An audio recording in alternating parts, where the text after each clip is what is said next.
Have you ever felt like you always fall for the wrong person? You try to get closer, but they pull away. You try harder, but the more you give and the more they disappear. It's not coincidence. In their book Attached, Amir and Raquel help us understand why. And today, for the day number 12 of my challenge, reading 60 books in 60 days, I'm going to tell you why we always fall for people who cannot love us back.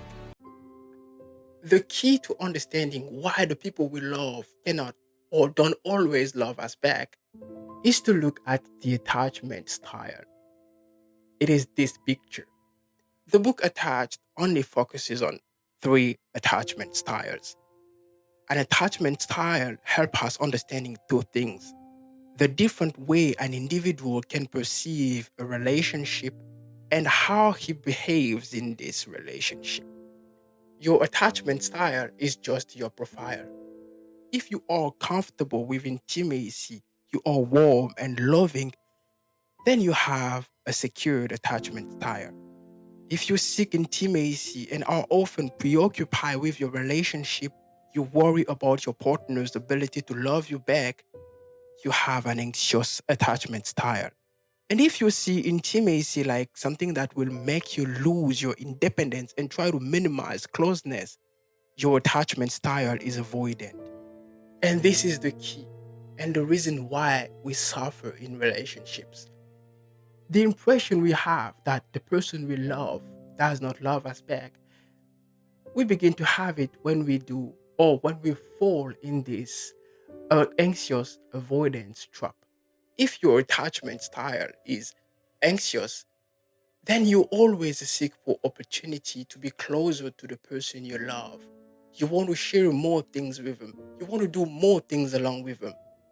But the one whose attachment style is avoidant always seek for opportunities and good reasons for them to not do things along with the person they love.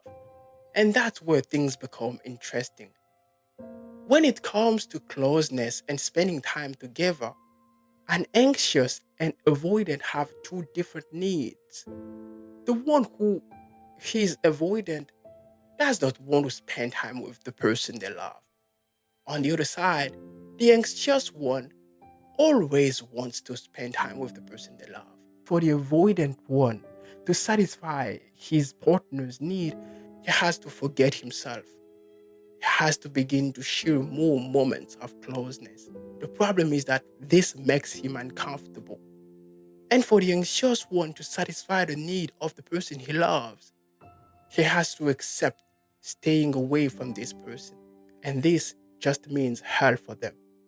And the problem with avoidant is that they always try and use strategies to keep themselves away from their partner and create these distances. They will always find excuses like work, sickness, or they have to hang up with their friends, do their very best to stay away. And for the anxious one, this relationship is not a normal relationship. Their day-to-day lives becomes just a hell. They're trying to find a way to get closer to the person who is running away.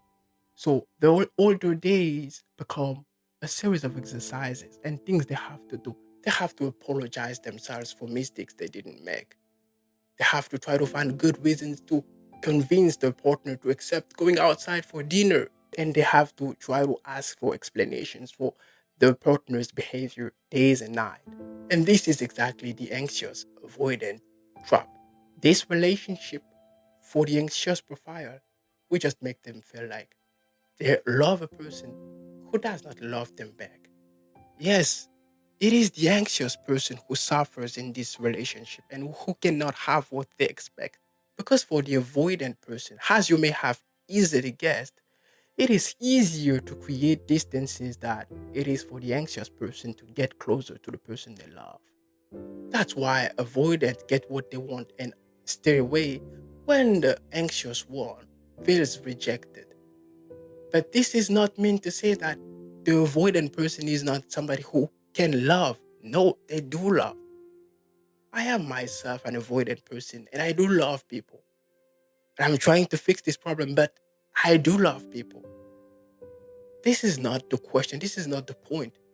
The point is for you, the anxious person, when you identify and understand that you are in a relationship with an anxious or with an avoidant person, to understand that you will always have this feeling of being rejected.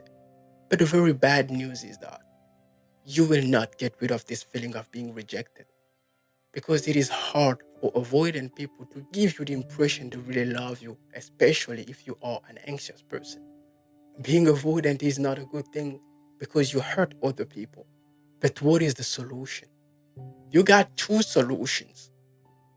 The book suggests you in the first place to simply make the decision to break up with this person when you identify and understand their profile, because this attachment style definitely will not satisfy you, and go and try to find for yourself a secure profile, because they are more likely to give you what you want. They are warm and lovely.